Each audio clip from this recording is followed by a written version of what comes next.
Why don't you wait till the end of the month? Because the honorees do not attend the end of the month meeting, and I'm tired of carrying this around. If you're a past council chair or a first vice president, you don't have to come to the awards meeting at the end of the month. Would Hal and Ken please come forward? No. Ken, again, yeah, you. You know any other Kens? You may recall a few weeks ago, Lion Pat Palmer showed us a very large picture of these two illustrious gentlemen looking at a big chart, and they had a couple other illustrious gentlemen, Don Gregory and Ray Ryan. Yeah. And the awards committee, the special awards committee, has dutifully researched this and found out what they were doing. It was a treasure hunt. And they were hunting for a book, and it turned out to be a book that was very, very special to both of them in their youth. And we're talking, of course, about Goodnight Moon. So I don't know how you want to share this, but it's yours. I got the picture, so Ken gets the book. Marty, can you read it? Yeah. What was it called? Goodnight Moon. And we do have a program today, which we are getting to now. And Gina will introduce our speaker. President Cindy, fellow Lions and guests. I want to thank Cori, first of all, because it was a last minute thing that we got her here, but she graciously has agreed to give us a program this morning. So I'm going to introduce Cori Jones from the American Cancer Society. Oh, you got to take it with my laptop. Yes. Hello, I'm going to move down to my laptop because I didn't make paper notes. I totally would have done that had I known where I could have stood. Okay, so before I get started talking about me or any of the stuff I have to say, I quickly want to recognize any important people in the room here. So if you are someone who has ever heard the words, "you have cancer," would you mind standing up for me? You've heard the words, "you have cancer." So these are all of our survivors in the room, and they are they either fighting or they beat cancer, and let's screw them. So thank you guys, that's why I'm here. Another group of people I would also like to acknowledge are our caregivers. And a lot of people want to assume that they're not a caregiver because they haven't done something above and beyond. But if you are someone here who has loved someone during their cancer journey and you have supported them in any way, whether it be a phone call, or you drove them somewhere, or you took them to chemo, any of those things, if you have been a caregiver to someone who has had cancer, would you please stand up?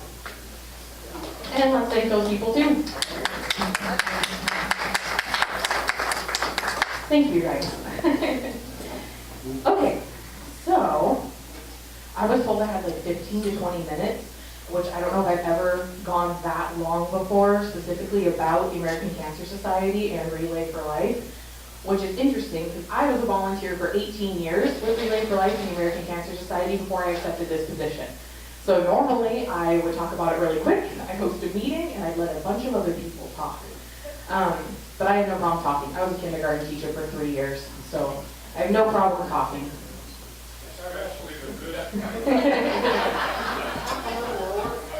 You want me to talk more softly? I didn't do that. I didn't do that with my fingers. Oh, grade level lower. Oh, geez. Okay. I didn't talk any lower to them. Kids have a high capacity for knowledge, so you don't lower what you're saying.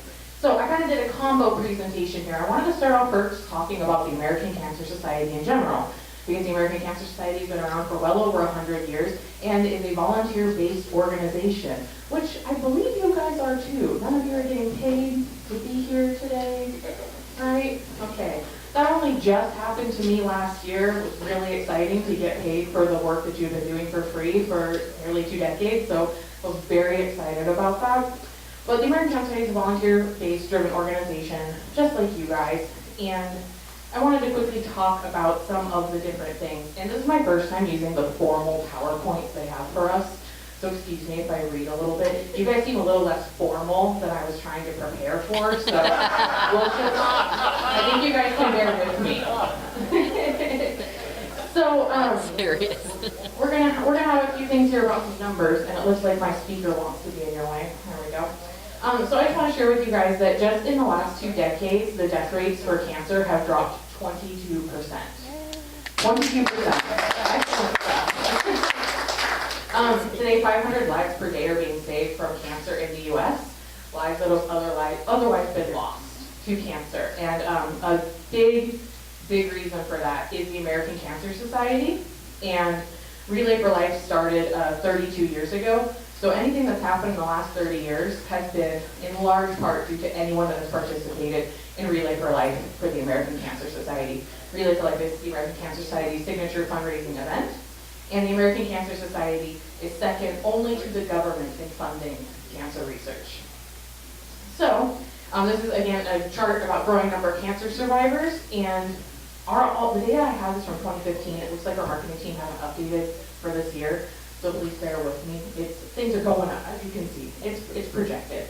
So in the U.S., there are 14.5 million survivors, and in 10 years, we'll be at almost 19 million. So again, things are looking up.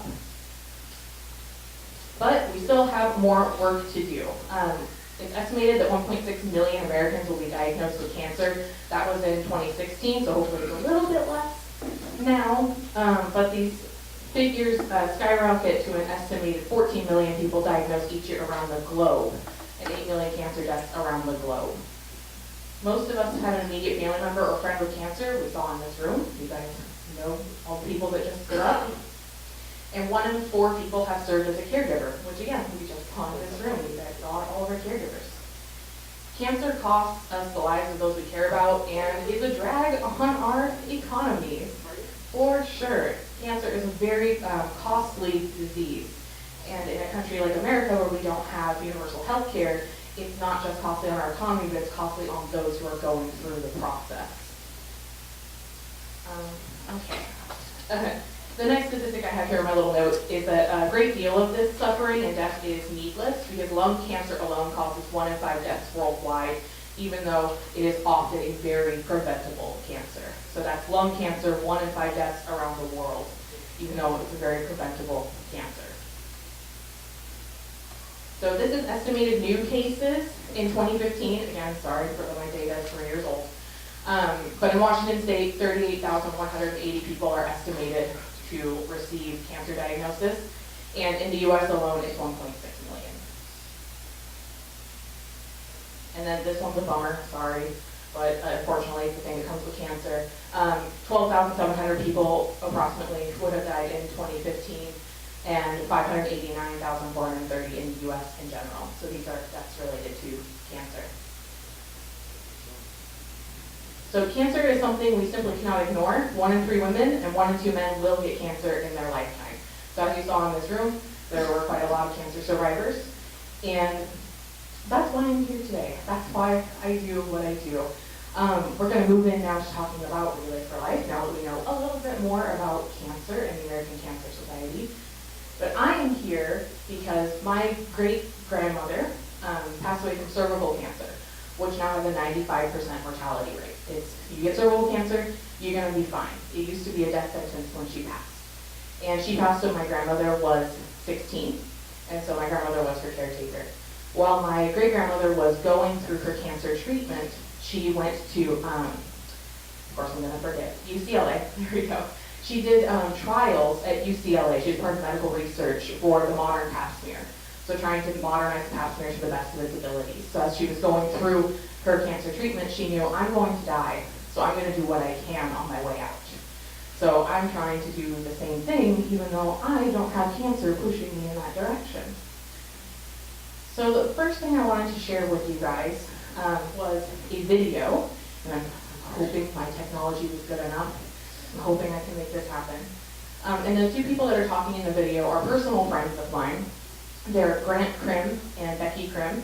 It's a son and mother, even though she's so young looking, everyone thinks it's his girlfriend all the time. It's a really weird situation for poor Grant and Becky. Everyone thinks they're dating, even though they're son and mother. But this is a story about what Relay for Life means to them and why it's so important to people who have cancer and their caregivers.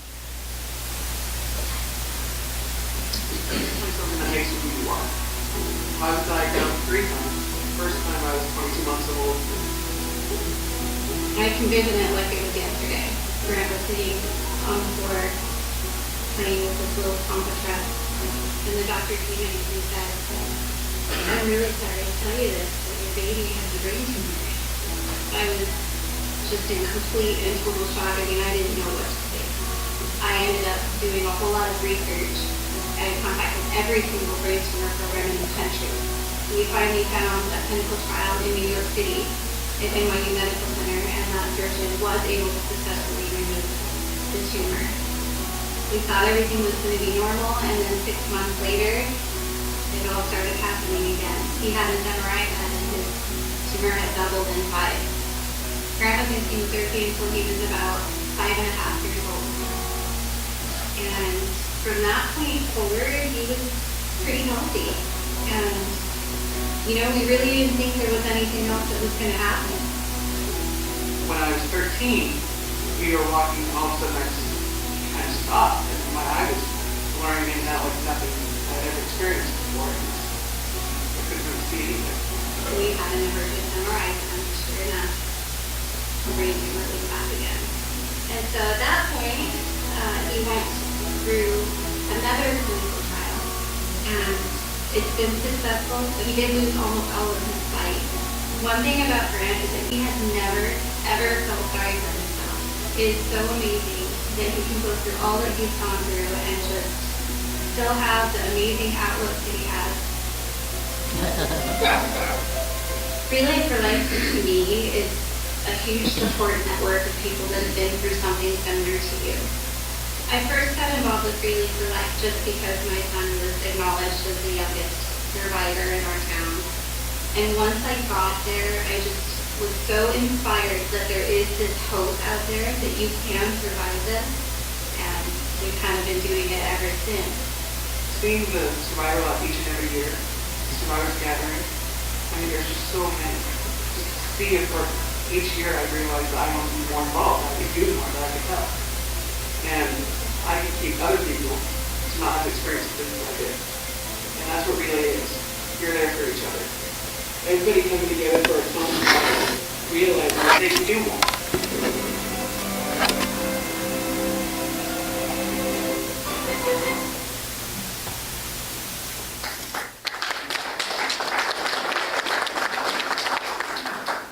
The tongue out is Grant's signature move. He does that all the time. And he's trying to get me to walk around with his cane, and I'm like, that's offensive, I can't walk around with your cane. He's like, no, it'll be funny, just take it, just take it. I'm like, Grant. So what is Relay for Life? So quick question, how many people here have been to Relay for Life? Any Relay for Life? Fantastic, thank you. Before I move on to what is Relay for Life, I wanted to point out something in that video that Becky noted, that they went to New York for their treatment for a clinical trial. I think a really important thing to know about the American Cancer Society and Relay for Life is it's the American Cancer Society, right?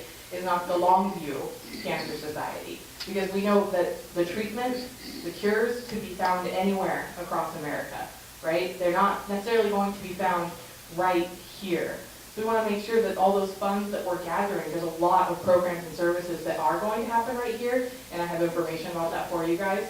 But I think it's so important to remember that this is a national movement, this is a global movement. There are lots of Relay for Life events happening across the world, and there are lots of cancer societies across the world, because we know we're not necessarily going to find it right here in Longview. So it's important. I always like to remember that we're putting our money into something that is going to be found somewhere. And here in Washington State alone, we have over $12 million in grants happening. Most of that's happening in the Seattle area, like the Fred Hutchinson Cancer Center and places like that. But it's so important to remember that Oregon, just to the south of us, they have about $8 million in grants happening at OHSU or things like that. So I always like to remember that Relay for Life, the event, is local. The dollars do come back to your community, but the dollars also go all over the place, because we would not want to hoard all of that to ourselves and hope that the cancer cure is found right here in Longview. It's got to be found somewhere.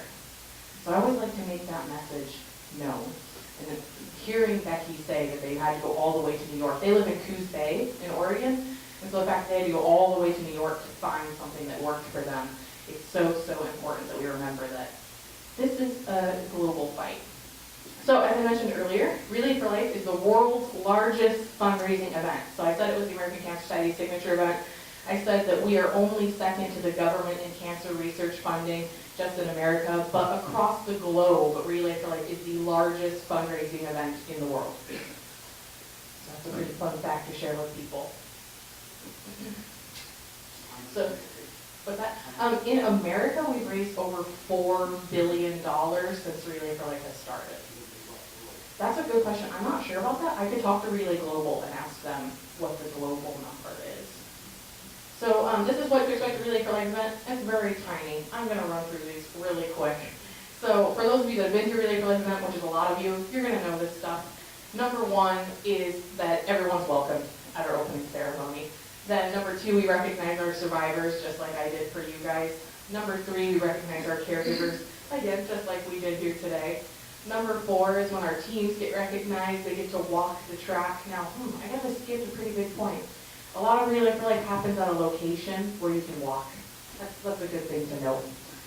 Number five is then everybody takes turns. So you have your team of people. Hopefully you guys have a big team. There's a lot of you. You can all take turns. You can pick a half hour, an hour, whatever you guys decide on as a group, and you take turns walking the track. Events vary in hours, but your event here at Kelso High School is a 24-hour event. So there's other events that are shorter, for like 12 hours or 10-hour events. So wherever you go, the hours will vary a little bit. But yours is 24 hours. So a big team is a good way to go so you guys can share time on the track. Then number six is you're checking in with booths. You have all the people there around the track at their team campsites, selling things, and the whole goal there is, again, more fundraising that day. And I like to remind people that the fundraising that you're doing should happen like you guys are doing it, where you guys do your dessert tickets, right? So you're doing fundraising all year long. That's your cake. You're baking your cake all year long. And whatever you sell at Relay, that's the frosting. You should already come to Relay with a really tasty cake of fundraising ready to go, because you never know what kind of weather you're going to get at Relay. And it may be a day like Port East Clark County out in Kansas, Washougal last year. It was 110 degrees. The wind was so bad we had to shut down all of the tents by 2. They had already voted to shorten their event, and I'm just so glad they did, because it was a mess. The wind was so bad and the heat was so bad. Oh, so you always want to have that cake baked, which is a great metaphor because you guys sell desserts. So keep doing that. So then number 7 is the Luminaria ceremony. So for those of you who have been, who has actually seen the Luminaria ceremony? Wonderful, wonderful. The Luminaria ceremony is the whole reason that I actually got started in Relay for Life. My grandma was going with her company to honor her mother. Then she dragged my mom out, and then the next year my mom dragged me out, just so we could all do the Luminaria ceremony together. And even I was 8 years old, and I saw it, and I was just astounded. I was like, what is this? How can I be here? How can I decorate these bags? I'm an artist, so I'm like, I want to color all these bags. Let me paint all these bags for everyone. So then you have the Luminaria ceremony, and then you have the overnight, which is not on here, because not all events go overnight. So then you have the overnight, and number 8 is the closing ceremony. And that's where we just wrap things up, we say what our total is, and we finish up. And I should note, a Luminaria ceremony is bags that have candles inside of them, and they each honor someone who's been fighting cancer, or they're in memory of someone who has lost their battle to cancer. And that brings us to 8, closing ceremony, wrap things up. I know last year it had to be wrapped up a little bit early because you guys got rained out. So again, that weather, that's why you want to be ready before Relay. And that is a very general overview of what actually happens at a Relay for Life event. Those of you who have been, you're probably thinking, well, you forgot to say this, you forgot to say this. Every event is unique, and they boiled it down to just these 8 things that happen at each one of them, no matter how long they are, no matter where they're located. So yours, the Relay for Life of Cowlitz County, happens this year, August 11th and 12th. So that's Saturday to Sunday. It starts at 10 a.m. and goes till 10 a.m. the next day.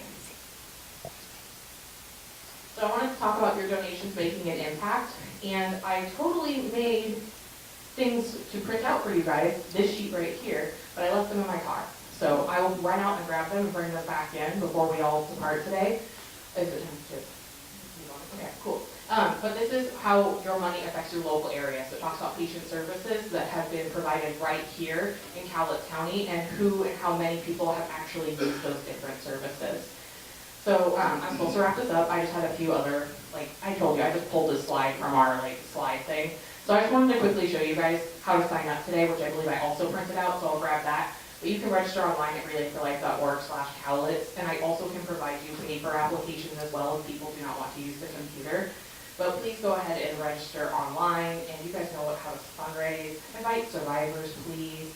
And tomorrow night is the kickoff event. So if you'd like to come to that, please do. It's at the AWPPW Hall, and it's at 6:30. So please come to that. So I'm done. I made it. Thank you. Thank you, Cori. We want to present you a Lions mug, so you have your favorite beverage and an application in case you want to become a Lion. You do know how to talk. So, I'll wrap up here quickly. Carrie Ann has a meeting tomorrow at 5:30 at the Guild Insurance, that's on Broadway and Commerce. Board meeting this Thursday, 7 a.m. at Bob Paul's. Spring conference, the registration forms are at the back counter.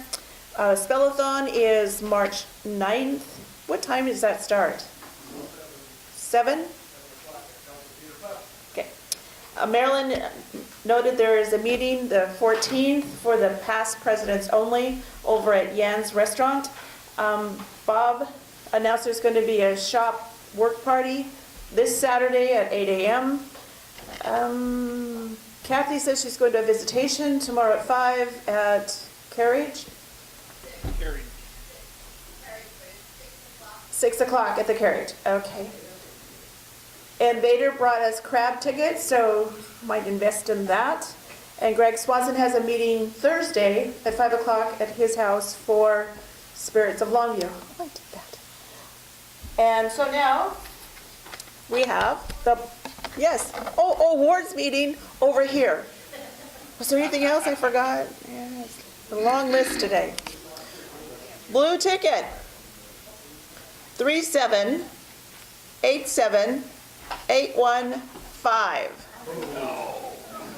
Oh, Pat has it over here. Yay, Tom. And while he's walking over there, I'll do the red ticket, which is 6840408. Last three numbers, 408. Oh, Marty has them. Where? Relay for Life. And baked goods.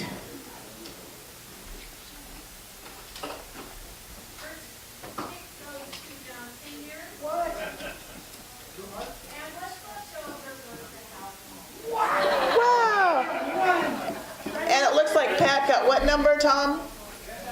10 of diamonds. Darn. Okay, everybody, have a great week. Thank you for coming. Senility, maybe. Oh, senility. Wait. Senility. President Cindy Lyons and Getz, I'm so embarrassed. Cindy Sessions. Oh, Sign in. okay. But somebody paid for your fine. Nice. All right, everybody. Thank you.